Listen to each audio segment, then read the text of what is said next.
Hello and welcome to a new episode of the Books to Last podcast. This episode we are joined by Diana and Amanda from Get Into the Books podcast.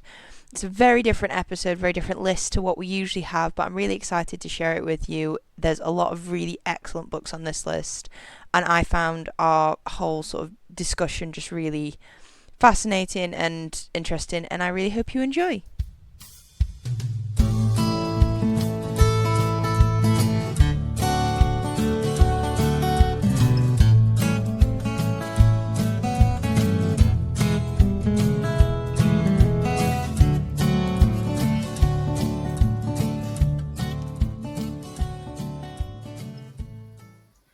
Diana and Amanda, welcome to the Books to Last podcast. How are you guys both doing today? Well, good, thank you. Thank you for having us. How are you? I'm really good. Have you guys been up to much today?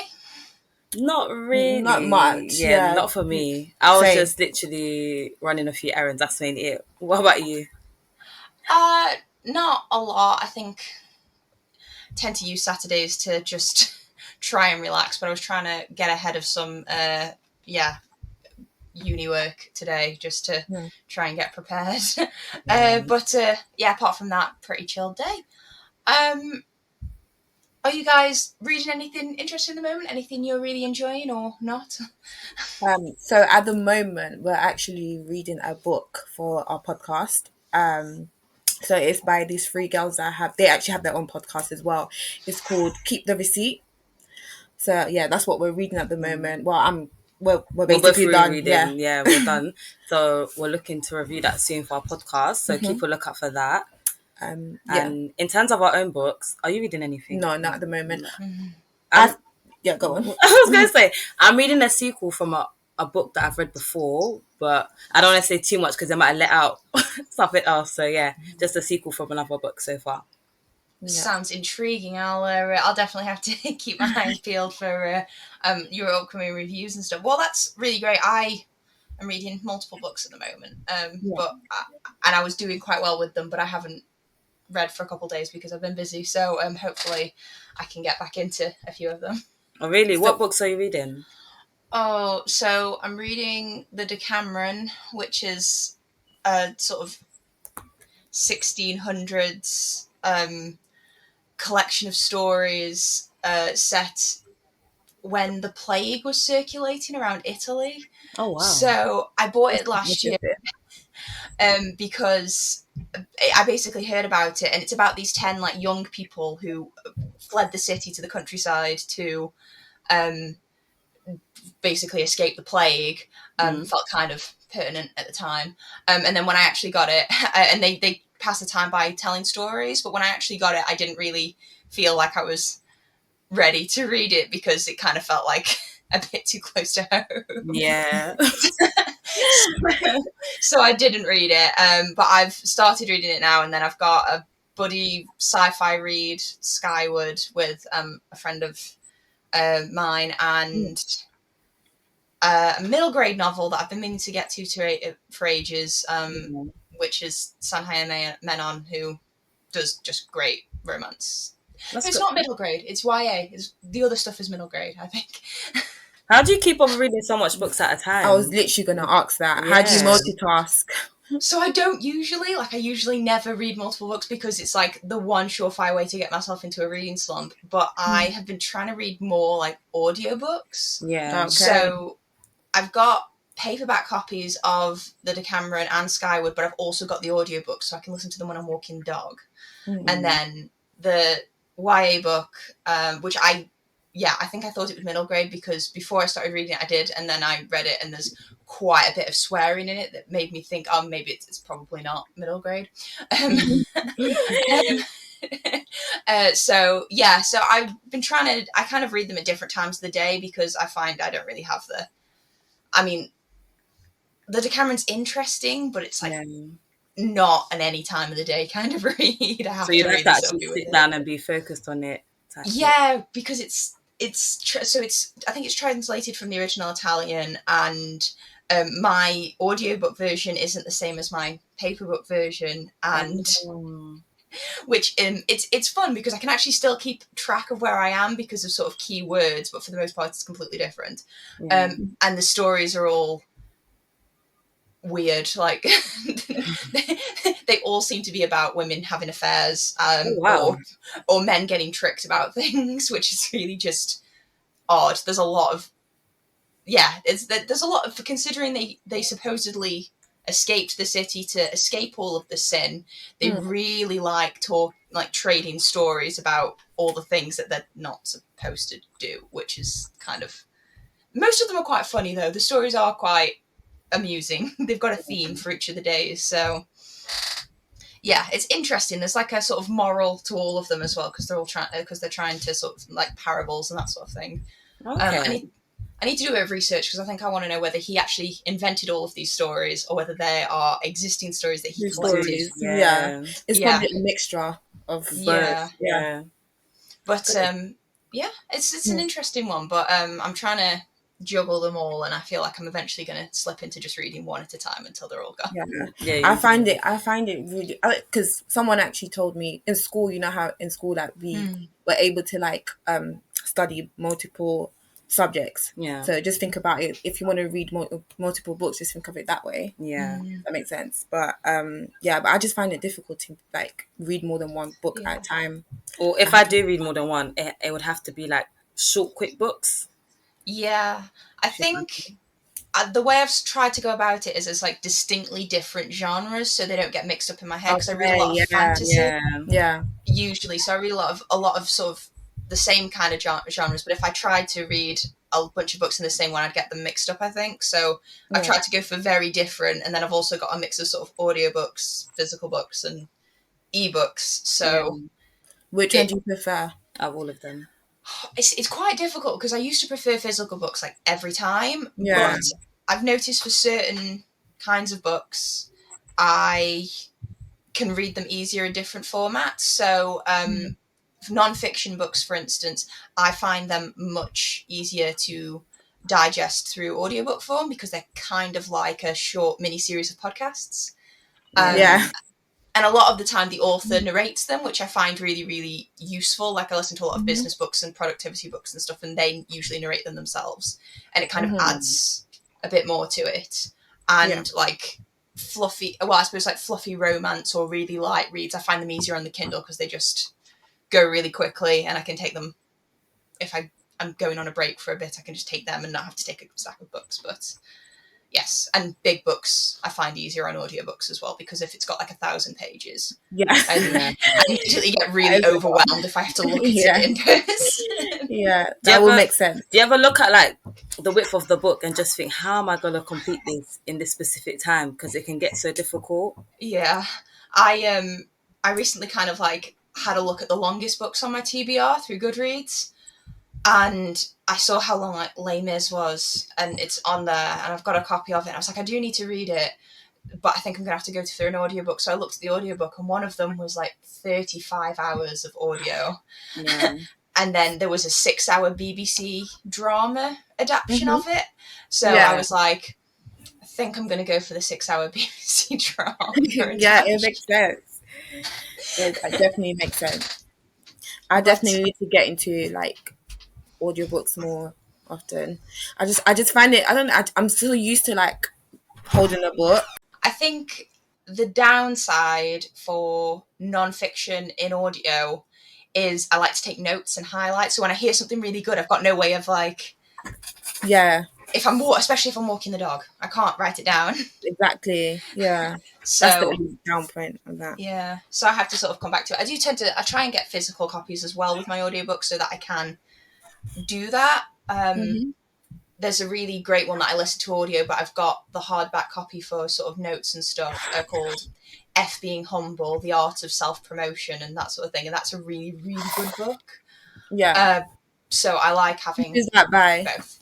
Stefanie Sword Williams, which is a really cool name. She has her own company called it's called F Being Humble, which apparently causes some issues when she has to do business seminars, but she sort of specializes in self-promotion for women especially. I mean, like what she teaches could apply to anyone, but very much from the perspective of women who are kind of told by society Yeah. not to promote themselves in the way that men are and that sort of thing. And she's all about sort of personal branding and that sort of thing. And all of her training sessions are named after R&B songs, which she that's interesting. It's different. likes. That's really different. Her entire brand is that she's basically doing all the things that aren't usually done in business and that sort of thing. Because it's about being unique. Yeah, her area is marketing and that sort of thing. So yeah, she's very interesting. I follow her on Instagram. She's a good follow on Instagram. Oh, that's good. Definitely have to give her a follow. Yeah, to check her out. Also, her book's just, I've got it over there, but it's just like really, really pretty and hardback. Like, it's just a really nice non-fiction book. Okay. But yeah, those are the books that we're all thinking about at the moment. Yeah. And we will be talking about a few more books that you guys really recommend, probably. But for the benefit of any listeners who haven't listened to the podcast before, it's the podcast that challenges readers and book lovers to pick the 5 books that they can take with them when cast away to a mystery remote location. We don't condemn people to desert islands on the podcast because I hate sand. So, oh, really? I was really gonna say that's where I would like to be. We've had a lot of beaches and that sort of thing, and I completely respect people's decisions, but I am not going to force anyone onto a beach. Okay. I've just got this thing about sand. I had a grandma who lived near the seaside when I was younger, and sand would make it into socks, and then they would still be in the socks no matter how many times the socks had been washed 6 months later. It used to just haunt me. So, you guys both get to pick. You've hinted at it a little bit. You guys both get to pick your isolated location. You can be together or you can be in different locations. Whereabouts would you be cast away? Ooh. Well, can we say a country or anything? But you said you don't want any sand. Oh, you guys, I don't have to be there. You guys can go where you want. Okay. We've had actual countries picked, and then we've also had completely fictional geographies that can't possibly exist picked. So anywhere you want to go. Okay. To me, it definitely has to be somewhere where it's peaceful. Yeah. That's where I you can see yourself. Yeah. I don't know, like, do you know what it is, the location I'm thinking about is actually meant to be my honeymoon spot. However, I will take a few books there, to be honest. So I'm going to pick the Bahamas. Somewhere in the Bahamas. Nice. Yeah, like, you know them nice little villas to yourself. Yeah. You know when you just think of the theme in your head, you think, there, with a glass of wine and my books, I'll be happy. Yeah, that sounds nice. I think I might, I'll do the opposite of that. I think maybe somewhere like in the countryside. Okay, that's different, yeah. Yeah, I think, We've had some range on picks. We've had everywhere from, like, say, mountains and forests and beaches and islands. Not a forest. Scared. No, but it's peaceful there. A forest? Do you know the bears live there? I always find it really interesting because obviously, like, we've spoken to, like, people from sort of Australia and America and all that sort of thing, and I feel like it's always heavily influenced about where they're from and where they live as well. Because we had a lot of people, like a lot of British people and that sort of thing. And I just go, beaches just aren't the same here as they are in other countries. I can't imagine any. Yeah, so and you know, London, the weather, like, you just want to go somewhere that's consistently nice. Like, nice the UK weather. Yeah, the UK weather is not giving right now. We barely have a spot. And it's like, there's always stipulations, just like if it's some American guests, it's just like, oh yeah, we're going to go to this part of the country, but there isn't going to be any, like, wildlife issues because, you know, it's all really dangerous. And it's like, no, we don't really have dangerous wildlife here. Like Australia, they always have snakes coming out of literally the bathroom, the spiders. Oh my god. It's a lot. Very much that. I was speaking to two American guests that were talking about how, you know, when you move house and you unpack boxes, scorpions are actually a really common issue instead of, like, spiders. Really? What, in Australia? No, in America. Scorpions? Oh my gosh, that's scary. That is so scary. And they have, like, it's like the way we learn how to, like, capture spiders in a glass, they have to, like, learn how to deal with scorpions. Because they're poisonous, isn't it? Like, oh no, scary. Yeah, I know. I think some of them lucky. Yeah. Yeah, I think some of them don't, like, they're not all lethal, but equally I still don't want to be anywhere near Near any. that, yeah. Yeah. Well, we have the countryside and we have the beach that you're both going to be cast away to. Yeah. So, without further ado, what was the first book you'll be picking? Whoever wishes to go first. I'll go first. It doesn't matter what order I'm going, right? It's just say whatever book I want to take. So, Yeah, any? I'll pick a book called Don't Settle for Safe by Sarah Jakes Roberts. Because within that book, well, basically, Sarah Jakes Roberts, she's a preacher I love watching. And obviously I love watching her. So when I discovered that she had a book, I was like, oh, okay, let me give it a read. And I just thought, she just basically talks about how you should live your life being bold. And to be fair, if I'm away on the beach in the island, I want to take books that are going to make me feel good while I'm there. I don't want to think of anything. I just want to be at peace. So, I feel like, because she talks about prayer a lot, it's a very important aspect in my life. So obviously, to brief it, she speaks about being bold and living in your purpose. And she just gives an example about her life and the lessons and experiences she's learned within the book.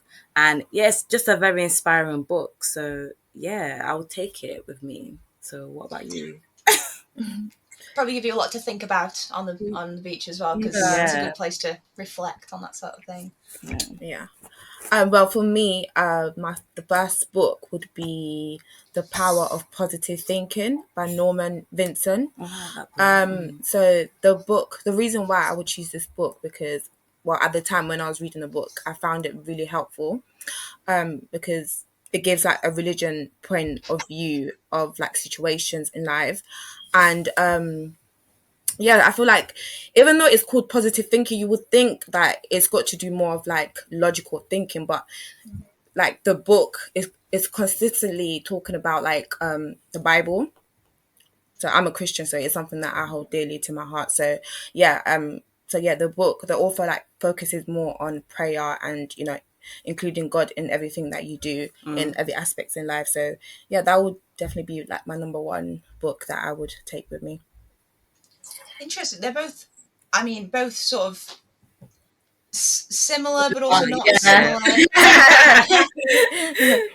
Similar, but not also not similar choices. Is sort of, I suppose, non-fiction, and I suppose I can't think of what the classification thing. I suppose smart thinking and that sort of thing, and very personal books. Is that sort of theme for all of your list? Out of curiosity, because I know there's usually they're mix. mostly are would say self-help books. Yeah, they're self-help books, motivating books. Yeah, but there's a few like other ones that I enjoy as well. So wait, should I say my second book then? Since I wonder. Well, I was just wondering if there was I was just wondering why these particular books stand out from other ones. I guess it's to do with wanting to better myself. Yeah. I prefer reading books that would teach me something that I would learn from. And it makes you look at things from a whole nother perspective as well. Because I like the fact that when I read a book and I actually pause and I think, wow, like that was deep,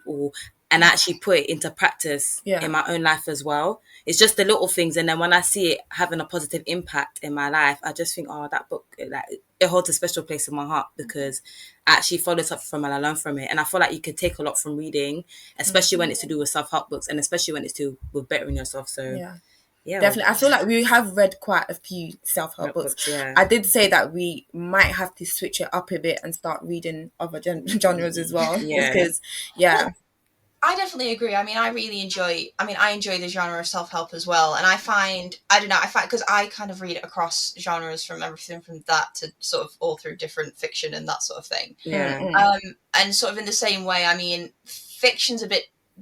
I suppose it can stay with you and sort of teach you different perspectives it's a different way.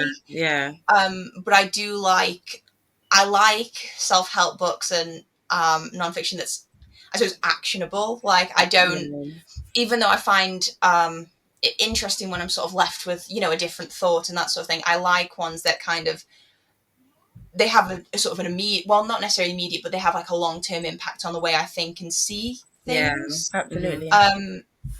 And I just think it is, they are books that sort of, even if you only ever read them once, they do sort of, they leave a mark in a way that I suppose other books don't always. But yeah, both really, really like inspirational choices for the first picks. What books are joining them on your various locations? So I'm even smiling thinking about this book, to be honest, because I love this book. Literally. So this book is called The Coldest Winter Ever. It's by an author called Sister Soldier. And I just want to say how quickly I found out of the book. Do you know what's so crazy? I used to work with a colleague and I wanted like a new read. And I used to read a lot of urban books in school and like a lot of books to do with like real life characters and things like that. So she was like, I think you would enjoy this. And yeah, it's basically about a girl, just to brief it, a girl who she had a wealthy family, but her father was like a drug dealer type. And then everything goes downhill from there. And then I feel like he gets caught with something. I don't want to say too much, just in case people don't read it. I don't want to give out the whole book. But long story short, she had to find her way by herself. And it got really interesting. And you could just see everything like she had to go through by herself.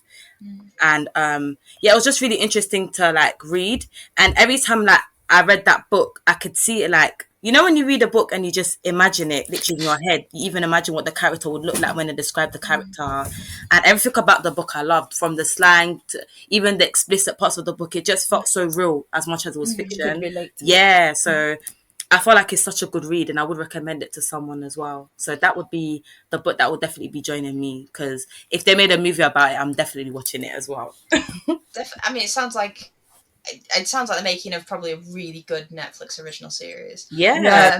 No, literally, they need to.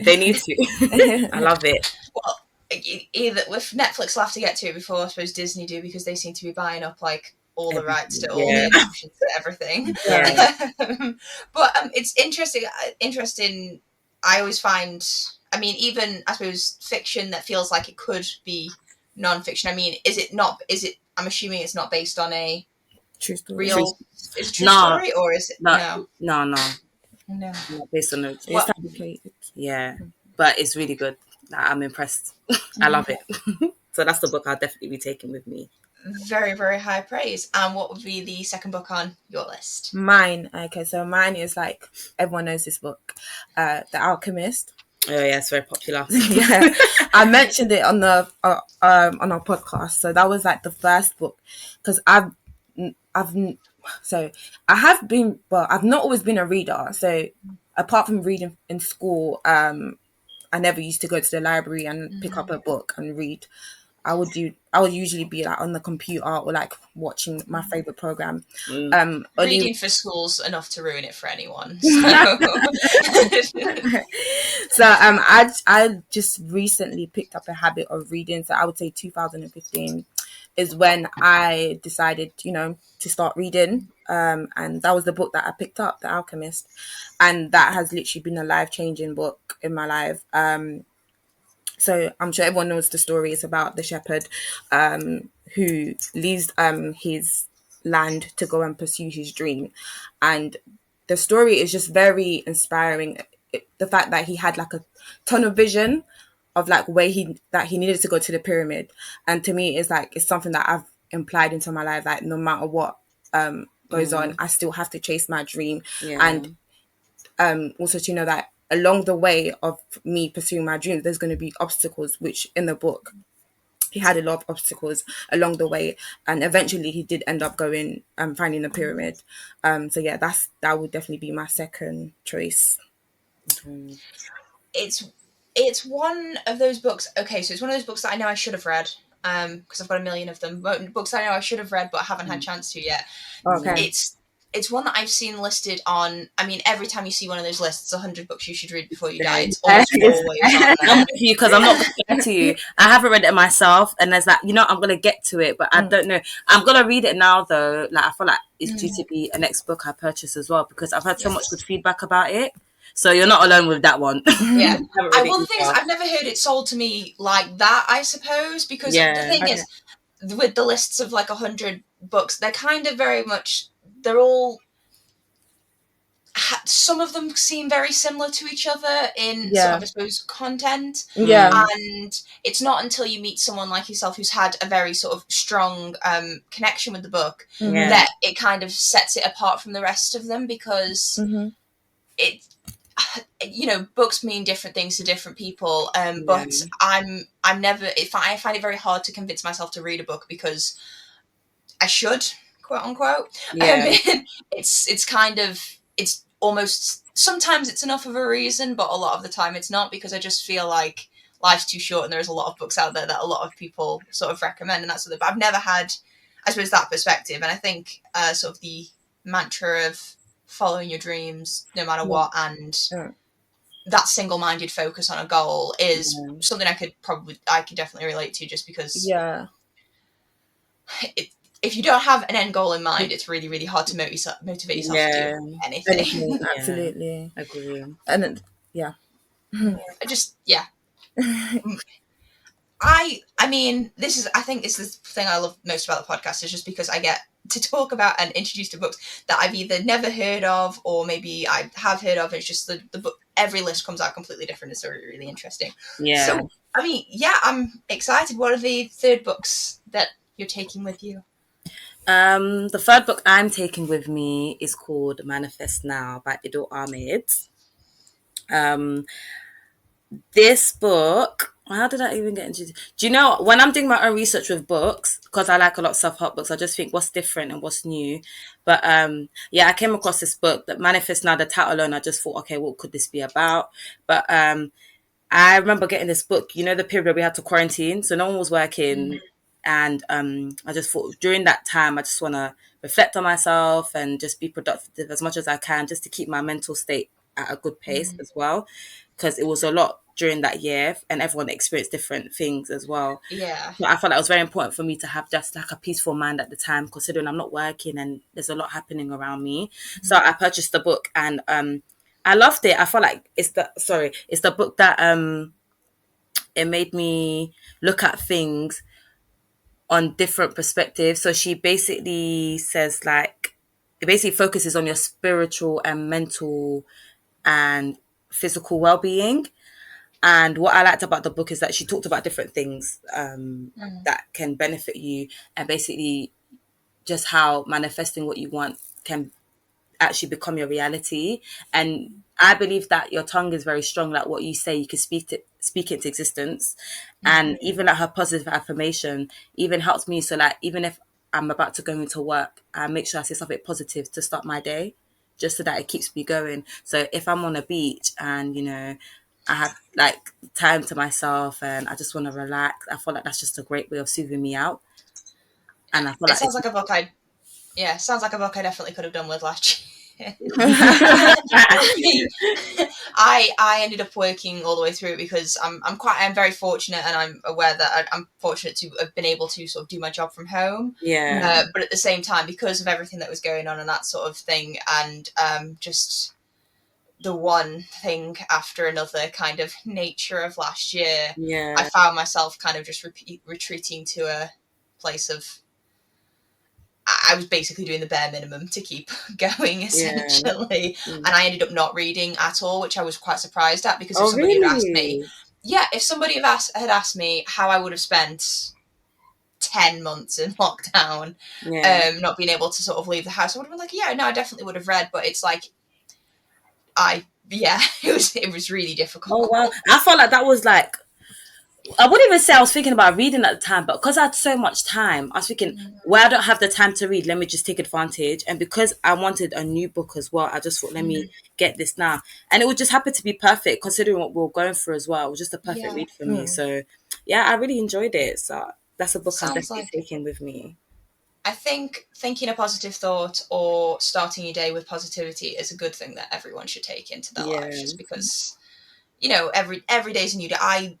One of the reasons I absolutely love mornings, and I've always been a morning person, and people think I'm strange, it's just I've always enjoyed mornings. I've never hated Mondays, and I don't really mind January. You're the first person literally to say that. It's because it's like January, morning time, Mondays, all of that. They're the start of a sort of new time period. And my prevailing positive thought is always, I haven't, nothing's gone wrong yet. Like, something might go wrong between now and the end of this period, now and the end of this year, now and the end of this week, now and the end of this day.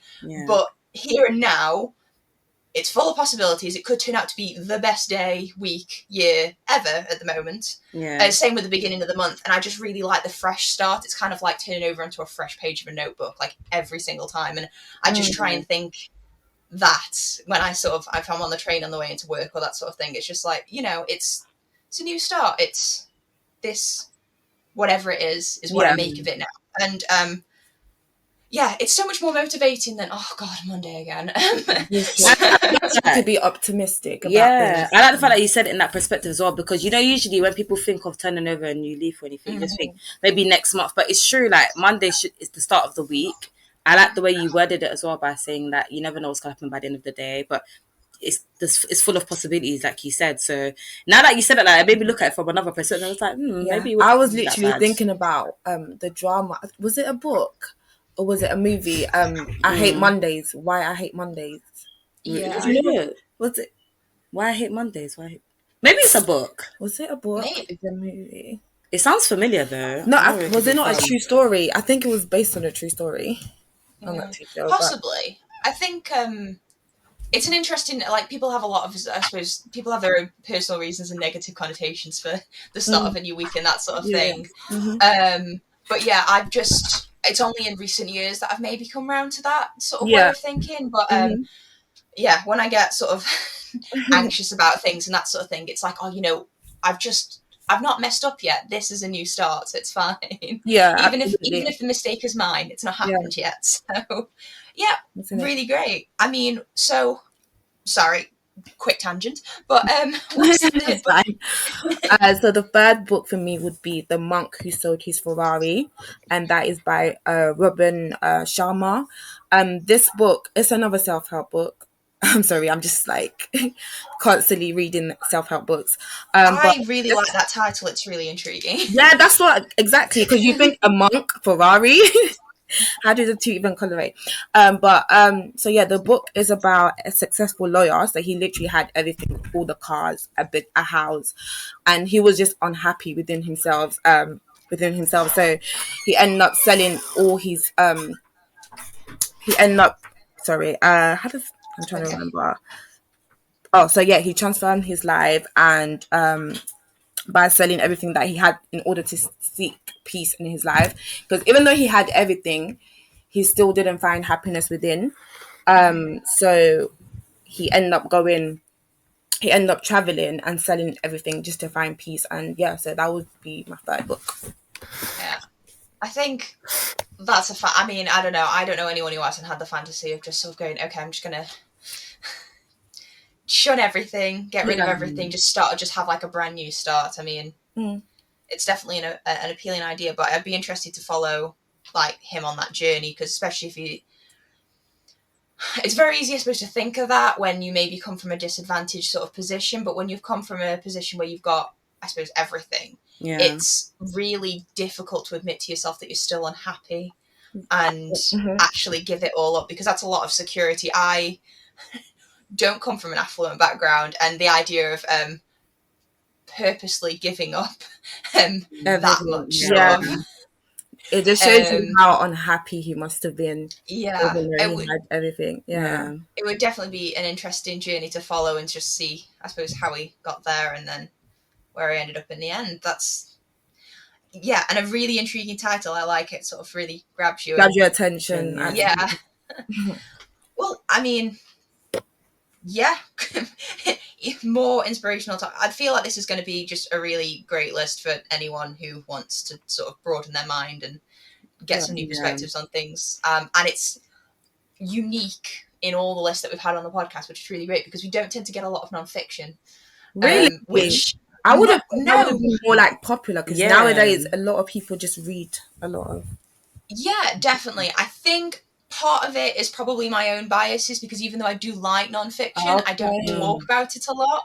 So the people I meet on the internet usually tend to be operate more in the fiction genre, just because that tends to be where I sort of sit. I probably should talk more about the non-fiction books that I do read, because I do find that they actually leave me with like a lot of things to say and think about, but I find I just don't, and I probably should. But yeah, fixing that now, remedying it. So, I mean, penultimate picks, second to last, the fourth books that you guys will be taking with you. So my fourth book is called It's Time to Heal by Esther Jacobs. I'm just going to do a little promotion there because she's actually an author from London, upcoming author. I met her at a networking event. And to be fair, it wasn't even to do with her book. We just went to a networking event to do like business. And I met her there. So we just started talking. And then she's like, oh, I'm an author. I have a book. And she was telling me about her book. And it was really interesting to me because she wrote this book during a very hard period of her life. So I was very intrigued to see like what she'll talk about within the book. And it's so crazy how we just clicked when we met each other, because even like myself, like I said, like I believe in God like to be, she happened to be a Christian as well. And she literally talks about things that were relatable as well. So even when I read her book and she mentioned like having a job at Peacocks, I'm thinking this is in London, like this is close to home. So it's like I actually know what store she's talking about and things like that. But her book just basically talks about mainly herself and how her journey changed for her, and how she said how God helped her. And she also uses like biblical verses in her book, which is nice because obviously everyone reads the Bible differently. So when she wrote out like her favorite verses and why this stood out, she really explained and expressed how this had an impact on her life, or what she thought God was doing for her throughout her whole journey. And it was a very inspiring book to read because it was about her, and the fact that I know her personally now is amazing. And I also enjoyed the read as well because she gave it to me at a time where I just wasn't reading any books at the time. There was a gap where I wasn't reading any books. So the fact that I met her and she's like, hey, you can have it for free. She literally gave it to me. And I was just like, I really appreciate that. And reading her story was very touching. So I feel like I'll take it with me only because I felt like it was a beautiful read. And because of how we met and the structure of the book and how she picks out her Bible verses and relates to her life was very beautiful to me. So yeah, that's definitely a book I'm taking with me. That's such a wonderful story. It just made me think that the closest to that ever happening to me was I ended up having to go to a work event, and I mentioned that I was studying sort of surveying and that sort of thing. Yeah. And a gentleman said, oh, have you read this textbook? Because he asked what my core textbook was for studies. Yeah. And I said no, but it's on my list. And I sort of carried on. We did the event and got to know him a little bit more. And then I went away and I looked it up and I realised it was his textbook that he recommended. And I looked it up again because I was like, oh no, I have been meaning to get that one. And if he says it's good and he said, consummate professional in the field, I'll have a look. Yeah. So I looked it up and I was like, did he recommend his own book to me, but then also not tell me that it was his own book? Yeah. Probably wanted an honest opinion about the book. Well, I mean, I'm glad that I'm almost glad that I hadn't read it so that I did. Because I tend to have pretty strong either negative or positive reactions to textbooks because they're really good or they're really bad. There's no opinion. So I'm probably glad that I hadn't read it at the time. But yeah, it's always great when you get to discuss, I suppose, when you can actually meet the author and really get to know the voice behind the book, especially when it's such a personal story. And I find the fact that she was so willing to share her personal interpretation and connection to sort of Bible verses, which I know it's a very intimate and personal thing about it to people, and quite a brave thing to put out into the world, and also very generous that she's, I suppose, gifting people with that kind of information just because somebody else could read that and really take something from it. So that's really good. Oh, there's such a wholesome, inspirational list of it. It's just really, really nice. So, what's your fourth and final pick? Okay, so my fourth pick. So I would go. I know it might sound a bit cliche, but the Bible. Even though I haven't, we have had it before, so okay. I was a bit scared to say that. So even though I haven't, I I haven't actually completed the Bible, but I've read most of the stories. The Bible, I would say, plays a big part in my life. I feel like it's a guide to life, how I will live my life as a Christian. From young, my parents have had me reading the Bible. So I would think, yeah, the Bible would definitely be one of like my picks if I was to go anywhere. Yeah, because I feel like I would need it. I would need it in order for me to, how can I put this into words? I would need, for some reason, I would need the Bible in order for me to survive, because I feel like it teaches me a lot, and it's basically a book that I turn to whenever I'm going through troubles in life, whether I'm going through anything in life. It's something that before anyone, I'll turn to my Bible. So definitely would be like one of my picks where I would take to go to the countryside. Definitely. I mean, like I say, it's been it's been a choice from previous episodes as well, and it's like you say, it's when it's the first port of call, it's a book that you absolutely do need with you when you're alone, and need, I suppose, when you're alone, you've got limited choice of books. It's sort of Yeah. to be with you. Well, I mean, I want to say the majority of listeners are probably familiar with the Bible, so probably don't need to give a brief more information on that. But yeah, I do find I don't think I've ever actually met anyone who has read the Bible cover to cover. Like, I don't think so too. Regardless, There's a lot to take in. There's a lot to take in. There's a lot to Absolutely. take in from that. Well, I'm sure there's probably someone that's actually read it from cover to cover, but they probably haven't taken everything in, if that makes sense. It would take a while. And I think it's not like a sequential, like it's not a book that you have to read in order. I think you go to different points and different references, don't you, depending on what you read. So I think it would be maybe not the best way to consume it, to take it from cover to cover in order. That will. You'd be surprised. Possibly. I mean, that might work for thingy. I think, especially with it being, I suppose, short stories and passages and that sort of thing, it's probably sticks with you and has more. I don't know. Everyone consumes things differently. Consumes everything differently, and who knows? But yeah, I mean, we've reached our very final picks now for the lists.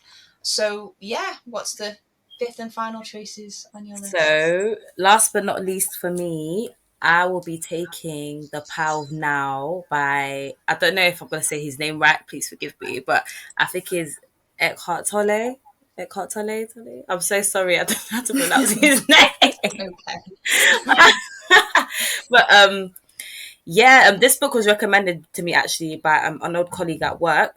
This was literally when I was just saying, what books like would you read or would you recommend to me? So it was literally because I picked my own book. I wanted to get it from someone else's Point of view. Yeah, the point of view and their own picks.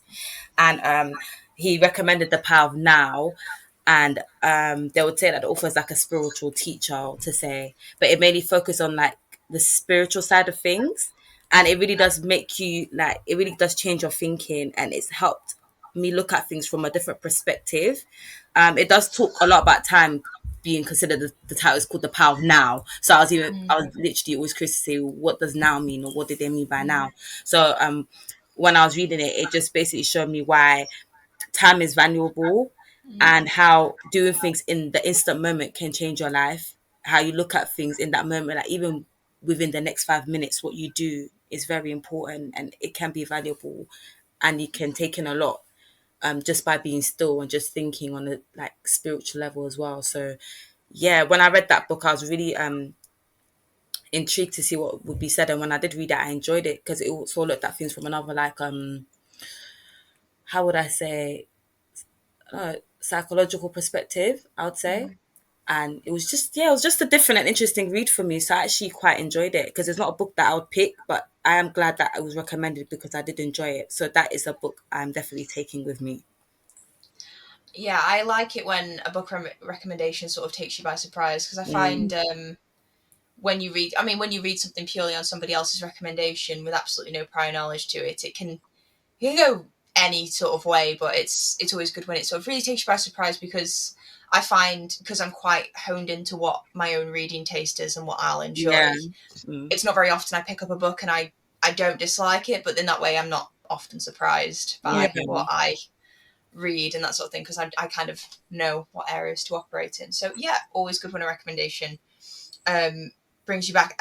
Is it mainly sort of focused on time and honing that? I mean, it's self-help again, is it, or is it I sort would of say, yeah, it is. I'd more say it's about help thinking? as well, but like in terms of time, it does focus on time, but then it looks at other things, Aspects. aspects such as like I don't know how, like, even thinking about your future. For example, like, let's just say that it said, like, everyone thinks about the future from here to there, but your future can also be considered now, because what you're gonna do to make up for the future that's coming. So it really made me sit and think. And even at the moment when I read it, it made me look at what I'm doing now at the time. And I just used to think, in 5 years' time, I expect to see myself in this place. But what am I going to do now? In And order to achieve that. Yeah. So even the way that it was worded, like, it just made me I just literally soaked up as much information. And with me, when I read my books, I have my highlighter, I have my pen. I just start highlighting everything and anything that stood out to me. So yeah, I was highlighting that book and I really enjoyed it. So yeah. Yeah, I love to really get in there and annotate and that sort of thing with books. And I just hearing you sort of describe it in that way kind of just reminded me of a quote. I've recently downloaded sort of a batch of wallpapers for my desktop because I realised it was quite boring, and someone I follow on social media and who has a podcast had a bunch of them because they were all sort of motivational to try and encourage you to sort of, be productive and carry on and that sort of thing. Yeah. And one of them was about your future isn't decided by what you do, is decided by what you do today, not what you do tomorrow. Yeah. So you sort of shaping it the whole way, which is kind of what that made me think of. But yeah, really another interesting and thought-provoking pick, mainly focusing on the future, which is, I think that's quite a nice transition, because obviously you started with books that were very much to do with like past experience and people's existing experience and that sort of thing, and then moved into sort of thinking about the current and then thinking about the future, which is, I don't know if that was intentional, but that's the path that you're It's a nice. But yeah, a whole journey through all 5 books. So and then without further ado, my fifth and final choice. So I've actually had to think about this quite a few times, but I'm gonna go for my brother's book. It's called The Life I Live, Not the Life I Chose. And this book, it is a special book to me because he wrote it whilst he was in jail. And the book is about how the life that he lived is not the life that he chose to live, but unfortunately he had to live a certain life. And it just made me so the book basically gets you to dig deep into like the life of Black men in London, the life that they have to live in order to to survive basically. So the book, he wrote it whilst he was in jail, and he used to send me a bit of pieces to read, and I used to go through it, and it just made me think that I don't even know what I'm saying. Sorry. It's okay. It's only because I had between 2 books to pick, but I just felt like I needed to go for that book. So yeah, the book it's a really good book. I would recommend it to like Black men that are living in London. It's a really good book. It will help them to avoid certain situations that they wouldn't have to go through certain situations. By reading the book, it will help them avoid certain situations where they would not end up where my brother ended up. But now he's out and he's doing a lot better. He has a football club, and it just shows like this transition. It just shows that his journey from in life, from when he started, from when he went to jail, and now that he's in a better position. So yeah, that would definitely be one of my picks as well. Oh, how inspiring! That's really amazing. Yeah. I mean, I have so much respect for I mean your brother, but also you for being able to read, I suppose, about that, because I imagine it wasn't very easy. And I mean, just because I've had I mean, my dad went to jail for a brief period, and I remember I was sort of not allowed to, because I was quite young, I wasn't allowed to sort of visit him or read some of the letters that he sort of sent back, and we didn't get a lot of correspondence because it was kind of deemed like it wasn't something that me and my younger brother should be exposed to. But in a very sort of different way, sort of very different circumstances, and but it's really amazing that that you can have this really personal story that you can sort of take with you and revisit that ultimately ends with him in a better place, better position. And I would probably say, equally, Black Men in London, but probably anyone should read it I think it's really important to sort of just to hear other people's stories. And because a lot of them probably don't have like a mentor or like someone that they can look up to. So I think the book would be definitely helpful to help them avoid all the trouble. Yeah, and plus it's a real life story as well. Yeah, it's based on a true story. Yeah, it's actually his story. So it's even brave of him to do that as well. And I feel like, where like she said he's got his own football club, people are starting to know who he is. So other young boys who could relate to his story could be inspired, and before even getting into everything he might have got himself into, they might think, you know what, I don't want to do that. The reason why I would definitely take the book with me as well, because he also inspires me. So it's not just because it's my brother. He inspires me to do better. The reason why I've even started like a podcast, because I see my brother as a role model. So definitely something that it's really amazing story. And really lovely that you could share it with us as well, because it's like you say, he's the position that he's in where he's started a football club and that sort of thing it's amazing, because he's positioned himself almost in the perfect role to be a point of intervention in other people's lives and try and sort of share what he's learned and that sort of thing. So an amazing book to end the list on. Is just I can't get over it. Honestly, I didn't really know what to expect from. I never know what to expect from any list, so I'm always finding really interested in the journey they end up getting taken on, and it's just been really, really wonderful. You said you were torn between two books for this last choice. Yeah. Were there a lot of books for either of you that you nearly picked but didn't? Oof. Oh gosh. I feel like for me, the other book. Do you know what? I'll tell you what book I would have took with me as well that I enjoyed. Well, if I could pick, a sixth book. It's called The Wait by Megan Good and Devon Franklin, her husband.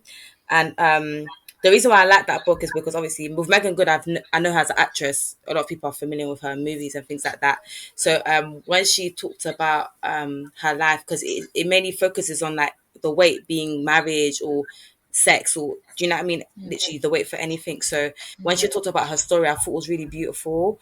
And she ended up marrying a pastor. Not to say I want to marry a pastor because it's a lot, but just to see her transformation and her journey was beautiful, and it's to do with her real life. So I actually enjoyed that read, and she also gave tips about what she did that helped her. So in whichever way helped her benefit in order to get to where she is, and just about being patient with yourself and making sure it's primary love first, and then after you'll find someone that will love you back. So I just thought the aspect of the whole book was beautiful, and then we read it on his perspective and how we met her and how they both came across each other, and then they both just give their own personal tips to people reading the books. So that's another book I would have took with me if I could, if I had a sixth read, but I think it was beautiful. So real life love story. Yeah. Well, for me, most of the books are like self-help books anyways. So I've read I'm a Bad Ass. That's something that I would have picked as well. I would say one book though that I've read that's not like self-help is the biography of Nelson Mandela. I just didn't want to get into it because it's a lot of politics and but that was it's a very touching book as well, and it's very inspiring at the same time. Amazing. Well, like I say, incredibly inspirational, sort of wholesome, thought-provoking list that I think a lot of the listeners are going to get a lot of benefit from. So thank you so much for discussing your list and your choices with us. Ask you how many top 5 books, or maybe just give us top 5 books. What book? that you're something. enjoying. I have not. Okay, so I have not strictly done my list yet because I decided that once I got to a landmark sort of area in the podcast, I would eventually I'll be do able my to own list relate. for the benefit. Or do you have like a book you could recommend? That's not self-help book. Especially for us. Not really. So, one book that I absolutely love, it's probably my all-time favourite book ever, is The Count of Monte Cristo by Alexander Dumas, which is a colossal book. It is really, really long, but it is really, really interesting. And it's an epic novel in every sense of the word. It's the same author who wrote The Three Musketeers.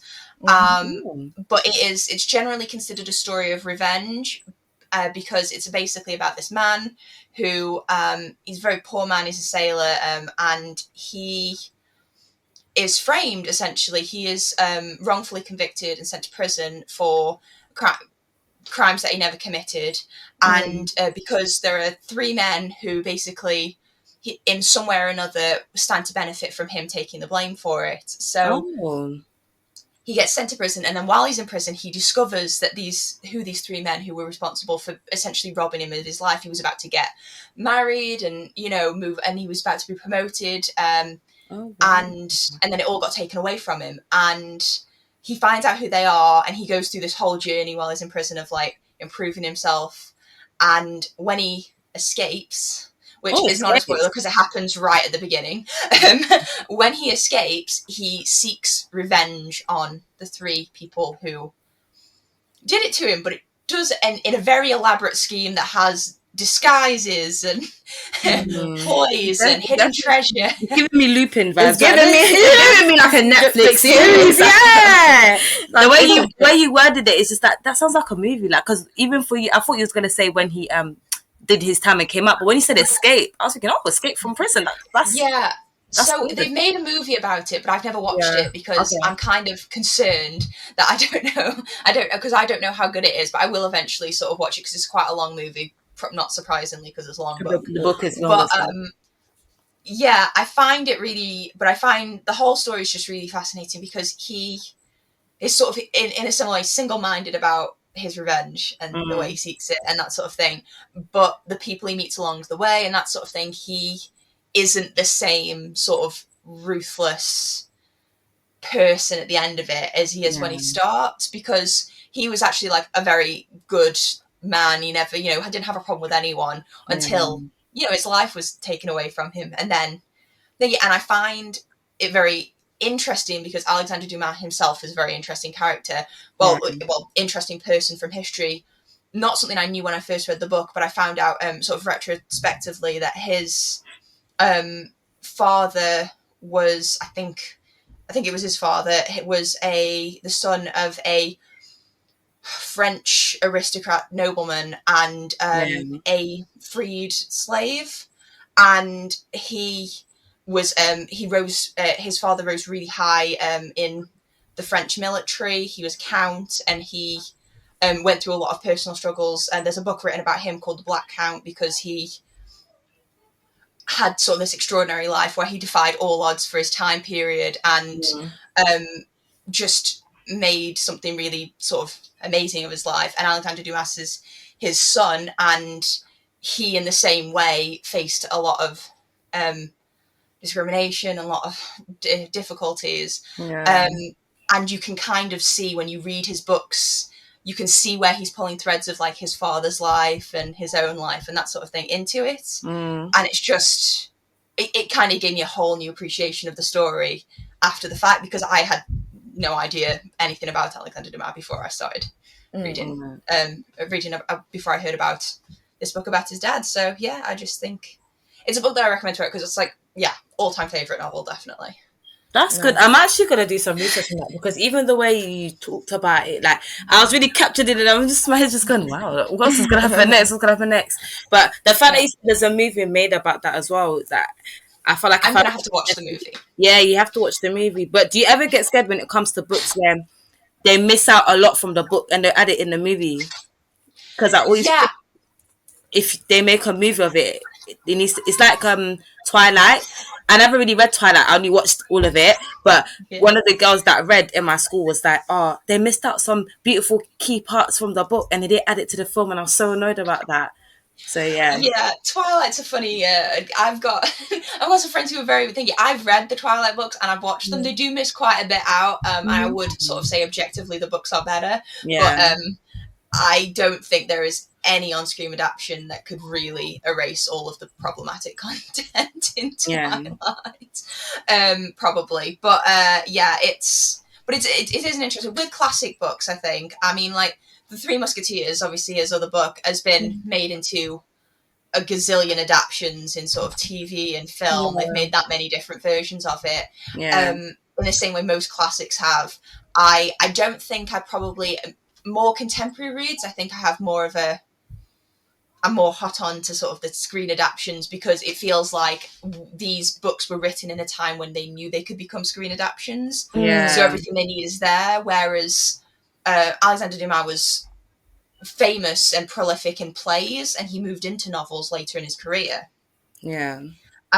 So I suppose he never really imagined anyone acting out his work, and I don't think you could possibly fit everything unless you did like a really long TV series. I don't think you could fully do justice to everything that happens in it. And I also think that probably only diehard fans like myself and other people would probably be interested in watching in that much detail. So I'd be interested to see it, but I kind of treat film adaptions as completely separate to the book. Everything else, because I think they have the ability to ruin good books if you let them. So it's better to just treat them as two separate things, but inspired by. Yeah. But yeah, so that would be my recommendation. I've never been asked that before, just because it's always nice to think about. But yeah, because I could see your background. You've got quite a lot of books. Yeah. Yeah, I did. A lot of them I haven't read because I need to get around to them, and I'm trying to be more discerning about that. So when I've read a book, I kind of sort of look at it and I have a think about it, and if I don't think I'm going to reread it again, I gift or donate it to someone. Okay. So that even if I really enjoy it, if I just know I'm not going to read it again, I'm trying to bring this pile down a little bit. It takes up a lot of space. But thank you guys so much for being on the podcast. It's been so interesting. Thank you for having us. If listeners wanted to check you guys out and hear you talk more about books and other things and anything you might be interested in, where might they find you? So we have a podcast called Get Into the Books. You can access this through the Apple Podcast or Spotify, where we try to release our podcast every 3 weeks. And we just recommend books that by like upcoming authors, or recommend the books that are popular, or any book that we haven't read that we feel like would be different. So check us out on our podcast. And you could also follow us on Instagram on Get Into the Books.